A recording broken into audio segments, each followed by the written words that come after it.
Well, good morning. You're going to hear frog sermon today. I got a cold settling in because you all are so generous and have shared it with me the last few weeks. So I have a handful of people in my life that are outside of this church that I've made sure that I have found, people who I have a lot of respect for in their lives, in their faith, in their leadership.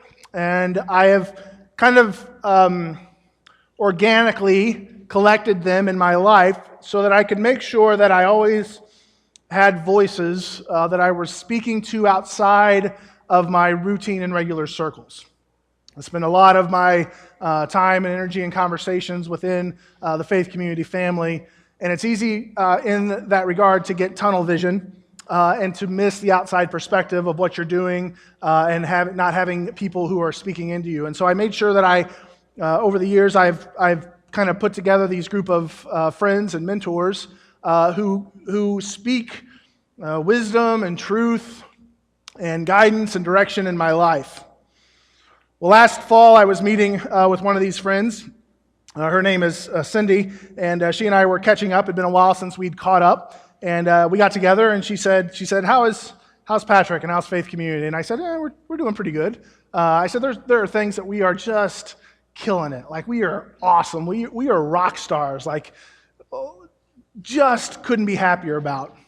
And then I said, there's some other things that just always kind of just grind. And that's anything, right? They just kind of grind. They just kind of struggle to get going. And I said, that's kind of the part that's kind of tearing me down. She said, yeah, I knew something was going on. She said, God's really been putting your church and you specifically on my mind lately, and so I've been praying a lot for you and a lot for your church. And I said, oh, yes? Tell me more. And she said, you guys have a huge impact in this community in the ways that you serve, with Boys and Girls Club, with Serve Noblesville, with the partnership with Habitat for Humanity, just the areas that we get out there, that we are very intentional about making sure that we aren't just this religious social club that meets in a building, but we're actually out there being the hands and feet of Christ. And she said, so you guys are out there in some great ways doing that. And she says, I'm always amazed. She says, I've always come from big churches. And she said, I've always thought faith was interesting because I always think of them as such a big church. And yet you guys are not. You're a rather small congregation, but you do such big things. I said, yeah, we kind of have a little man complex, right? Little men who want to do big things. I'm like, that's us. That's a cool thing. And she says, yeah, absolutely, it is. She says, but I've got a question for you. I said, okay, lay it on me. And she said, God's impressing it upon me to ask you, are you ready for more? Do you think Faith Community, do you think you would be ready for more? If God were to lead you into bigger pastures, would you be ready and willing to follow him? And I said, well, yeah, I think so. I mean, yes. I mean, doesn't everybody want to say yes? Absolutely. And I said, yes, why? And she said, well, two more questions or thoughts. She said, one is, you talk about how you guys want to remain in your community. You want to be intentionally small. That the reason, one of our strengths is that we have a strong sense of community, we have a strong sense of family, we have a strong sense of belonging, and it's very multi-generational. She said, I think a lot of people who are not in churches are looking for that in their lives, hungering for that, needing that, whether they realize it or not. She said, I think they want that. She said, I think Faith Community is a place that could provide that.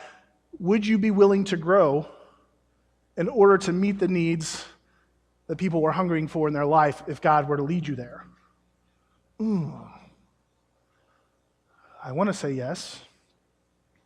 She said, the other thing that I want to ask you is, do you believe in what you're doing, that you're willing to talk about it, that you're willing to share it? Do you believe so much in what you guys are doing and what you're accomplishing and the way that you're serving that you're really willing to challenge your church to go to that next level. I said, this lunch is over. I'm done. No. I said, no, those are great things. It's really easy, and I know I constantly am challenging and encouraging you to take these big steps of faith to trusting God and getting out of your comfort zones, and yet, even for me, it's easy for me to get, in a sense, kind of complacent in my own calling and my own visioning. And so she's kind of laid that upon me, and I've been thinking about that. This was back in October, so I've been thinking about that for a few months, and reflecting on that. And then in the end of November, we had Liz and Sam Song, who were part of us and moved out to the West Coast for a job and to be closer to family. And I've been in contact with them, and a few weeks ago, they sent me a note. They said, hey, we've been living with my sister, been going to church with them, trying to find our faith body, our faith community. They said, we realized, they said the church we've been going to is nice. And I know when people say, well, that church is nice, I know what that means. It means they're nice. They're doing good things. But they don't have it. That it factor didn't speak into our life. And so I understood when they said, the church is nice, but, there was a big but it wasn't faith community, and we really miss our faith community, our faith family. You guys really have something unique going. I hope you know that. I think you do. And it was at that point that I realized, yes, this is that call. Like, this is God saying, I've got more in store for this body if we're willing to take that next step. If we're willing to trust Him, to kind of hunker down and say, okay, God, let's go. We're ready to do the work that we need to do in order to go to that next level. So we've been talking a little bit about this at a board level as we've started the year and as we wrapped up last year, 2015. And we shared this last week at the Hands and Feet Banquet. And we are sharing this year a campaign. It's called the 10x52 campaign. And you're going to hear us talk about it a lot. We're going to share about it. I'm going to kind of lay it out there today. But then probably on a weekly basis, you're going to hear something about this campaign that we're going to be inviting you into. Now, I talked earlier about how there are things that we are just rock stars at. And I would say most of what we do really, really, really well. The area that we struggle, the thing that holds us back, always keeps us handcuffed, is our finances. Has always been the case ever since I've been here. It's been the one thing that limits us and the ability and the ministry that we are able to do. 2015 was a really bad year for us. In fact, one of the worst years we've had in the last decade at Faith Community, for whatever reason. And we're not looking to understand that, or we want to understand it, but we don't think it's limiting. So we want to make sure that as we move forward that we really understand that what we're doing, that there's a reason to it and why we're doing it. And we want to invite you to step into that blessing of generosity. Now, when churches talk about money, we get real uncomfortable. Our hands start to sweat. We don't like it. Because when we talk about money, a lot of us begin to feel guilty. We feel pressured. And so I want to make sure, and I think we do this pretty well at Faith Community, this isn't a pressure plea. We're not trying to guilt anyone. We're not trying to strong arm anyone. Like, what we're inviting you into is to the rhythm that God calls us to in Scripture, to be generous. That He teaches us that regularly, that He interacts with us regularly at a very generous level. And so here's my advice to you. I heard from a professor who was in pastoral ministry for a long time. He said, you're going to say things to people, and they're going to come to you, and they're going to say, you made me angry, you made me feel guilty, you did these things. And he said, one thing that I realized early on is sometimes when I said things, the Spirit was working in their life, and that naturally created some guilt in them. It wasn't that I was trying to impose guilt, but it was something that God had been calling them to that they kind of kept ignoring or walking around or pushing aside.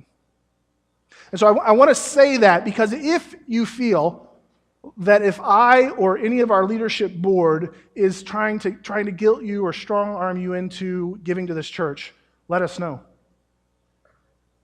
This is simply an invitation, and we're going to talk freely and celebrate openly about God's generosity and our generosity as a church as we move forward. But if you understand that wrong, if you feel that improperly, it's going to sideline everything and we'll go nowhere.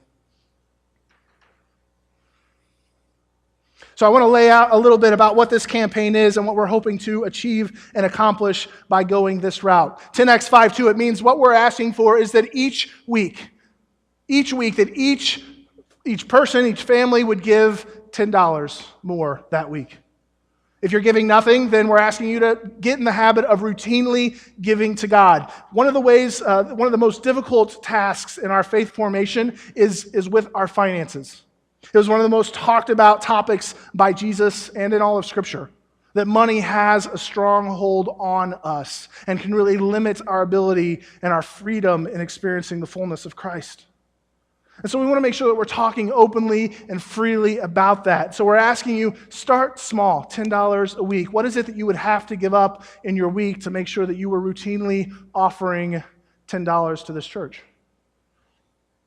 If you're already giving, great, thank you. Thank you for your routine offerings.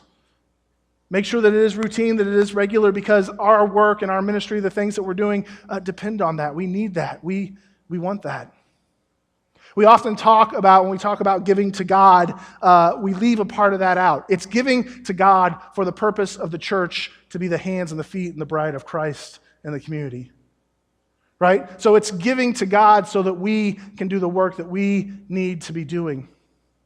Without the money, we can't do our work. God can still continue to work without our money and our finances, but God's offering us and inviting us the opportunity to work alongside of Him. So we're inviting you 10 times a week. Can you offer that? We've created for this campaign, we're going to find fun ways to celebrate this, envelopes. These are in the wooden boxes at your table. The green envelopes, they fly. We paid extra for that. For adults, for families, we're asking you to fill this one out. It asks for your name, and then you can enclose your offering, or if you pay through PayPal, and we're going to show you in a couple weeks how easy that is to donate through PayPal, that you can mark that there, because we understand that sometimes you don't have the cash on you. And so you can put that there, and then we're going to ask you to put that in your boxes, and we're going to share those during our time of response, because our offerings, our giving is a way of responding to God. There are two other colors. One of them is this snazzy pink. This is for Faith Kids. These are for all the little kids, for future Amy Grant that was up here singing. Like one of the things I love doing with my kids is being able to celebrate our generosity as a family. One of the things that we do routinely every year at Christmas is we take a certain amount of money that we put aside, and then we donate that to World Vision. And so we let the kids, they each get a certain amount that we've been able to pick, and then we let them go through the World Vision catalog, and they get to donate whatever they want out of that catalog for the sake of serving those in less fortunate areas throughout the world. My kids were looking through it. Asher looked through it. He found fishing gear and fishing education so that he could teach a small village and give them the resources so that they could learn how to fish in their area. He said, I want to do that. That sounds like a lot of fun. Heinz looked through it. He said, ooh, I want to give goats and sheep because the kids would like to play with goats and sheep. And I said, well, yeah, but they're eventually going to eat those goats and sheep. And he said, well, but they can play with them until they get there, and then but he wanted to give goats and sheep. Jada opened up one of the pages to childhood slavery, a very real area of injustice in our world. And she said, what is this? And I said, Jada, there are families in poor parts of the world and even kids that get kidnapped here within our neighborhoods. They get kidnapped and taken from them and then get sold into slave rings and slave circles to work or to perform sexual acts for other corrupt men. And I said, this helps to rescue those children. And she said, that's it. I want my money to go there. And so we want to make sure that we're inviting our kids, that we're having these conversations with our kids so that our kids understand the importance of generosity and supporting others, that we are so blessed, that we have so much going for us, that we don't take that for granted. And then the bright yellow one is for teens. I know for me, it was in my teen years that I began to get into that regular rhythm of donating to God. When I first started working, doing babysitting jobs and throwing hay for my grandfather and odd jobs in the community for friends and family of my parents, I had a Coke bottle, a 2-liter Coke bottle, and I'd come home and I'd pull my tithe out and I'd stick it in that Coke bottle. And then once a month I would dump that out and I would take that to my church and I would offer that up. And it was the rhythm that I began into. And so we want to make sure that we're celebrating these, and we're gonna come up with some fun, creative ways to see that. Okay? So we just trying to make this easy, but also trying to make it fun for us as we do this. $10 a week.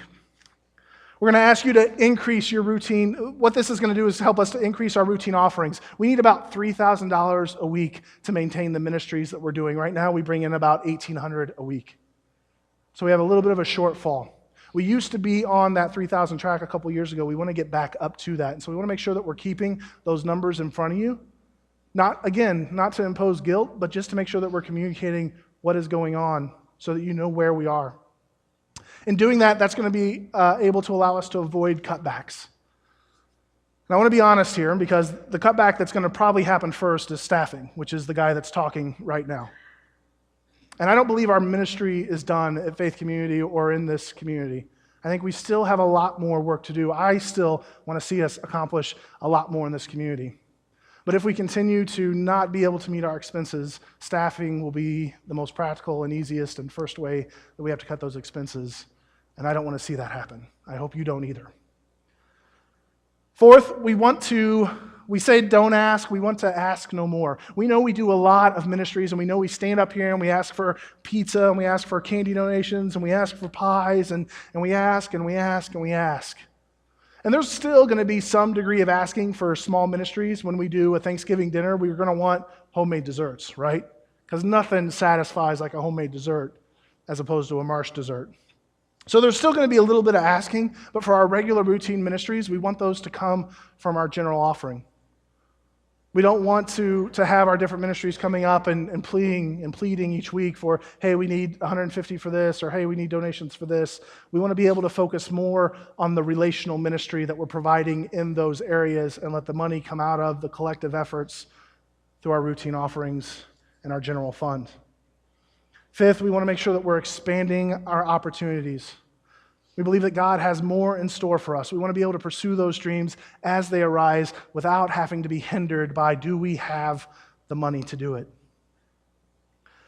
The Jamaica ministry that we've been a part of for a very long time is starting to gain traction and starting to get their kind of kinks worked out as we've been working with them. And we're getting back to a place where I trust that ministry enough to support them financially. And so I want to see the church join in that partnership. Equally, the city is about, in the next 20 to 25 years, is expected to double in size.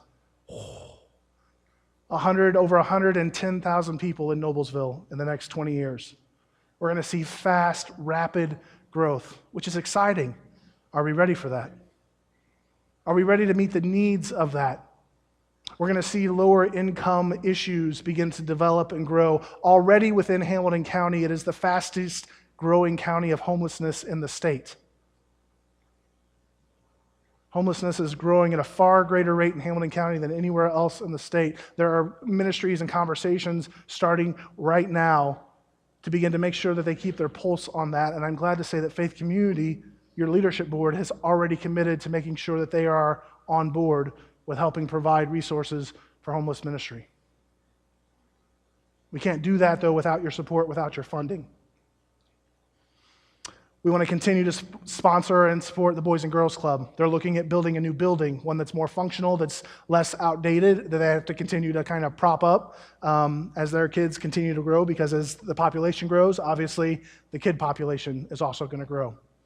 Also, as that population grows, and I talked about the lower income aspect of the county growing, Habitat's ministry is going to become that much more important, of providing opportunities to help lift people out of poverty. I want Faith Community to be at the front lines of that, of the churches in the area saying, let's go. The church should be leading the fight, leading the excitement, leading the energy, leading the service in this regard, and I want to make sure Faith Community is at the forefront of that. I already talked about inviting the next generation, that we want to make sure that we're having these great conversations with our kids, right? It's hard to talk about. My parents didn't talk about money. In fact, it was a few years ago that I went to my mom and dad and I said, did we have conversations about what it was like to give to the church? And she said, no. She said, we've never been really good at giving to the church. And she said, and yet you always, somehow you stumbled into that and always did that. And you were always kind of this encourager for us. But she says, even still today, we don't give where we want to give. And she says, we're working on that. But we want to make sure that we're giving parents resources where they can start to have these conversations with their kids. So their kids give generously. They are naturally generous. It's us who stops that generous spirit in them. We squash that. We come up and take the mic from the kid and say, get back to your seat. Don't do that. Right? No, we want to empower these kids. We want to celebrate that with them. And last, we want to have fun, man. When I talk to people who are generous, who give freely, who find a way, who say, you know what, we don't have that money. You know what, give me a chance to talk to my wife. We're going to find a way to make that happen. There's some other things that we could get rid of. There's some other stuff we could not do to make sure that we have a little bit more money to help somebody out. When I talk to those people, they never see more giving as a burden.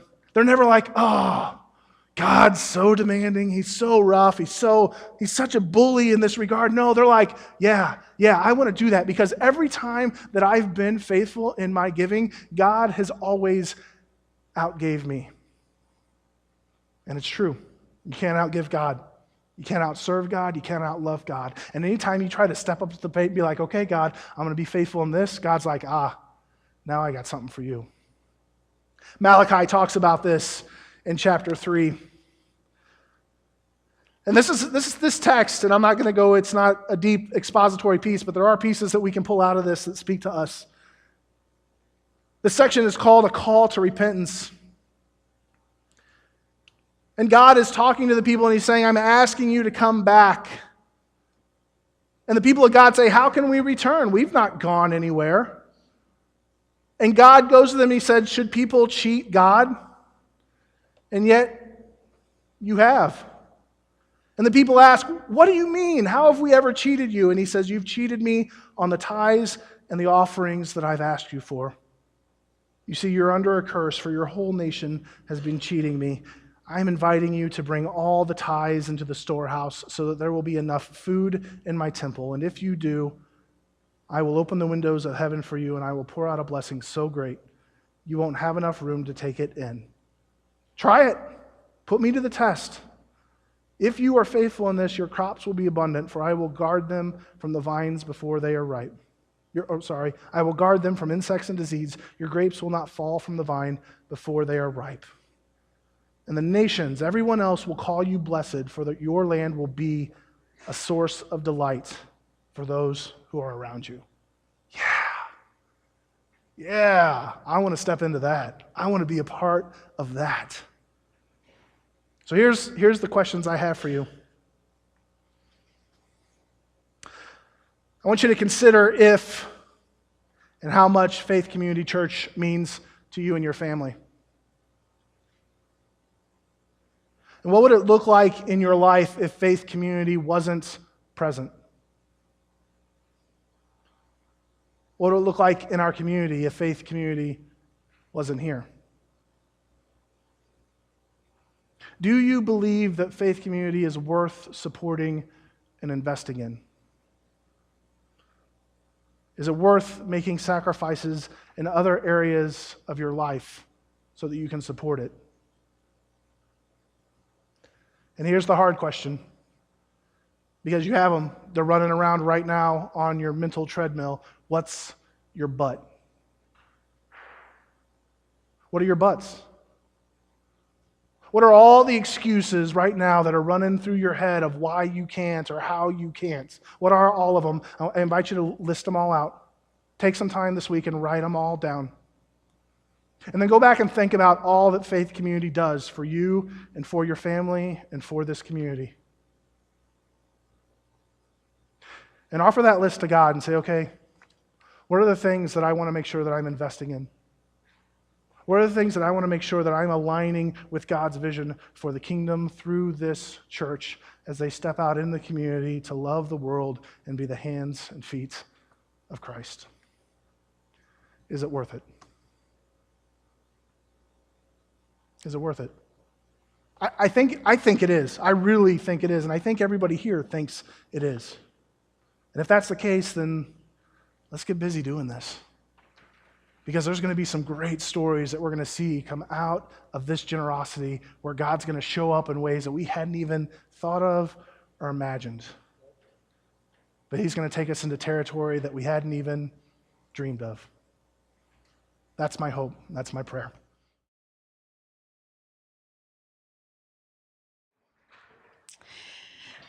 May you grow in awareness of the generosity God grants you daily, and may that ignite actions of generosity in your life, family, relations, and Faith Community Church. Go in peace.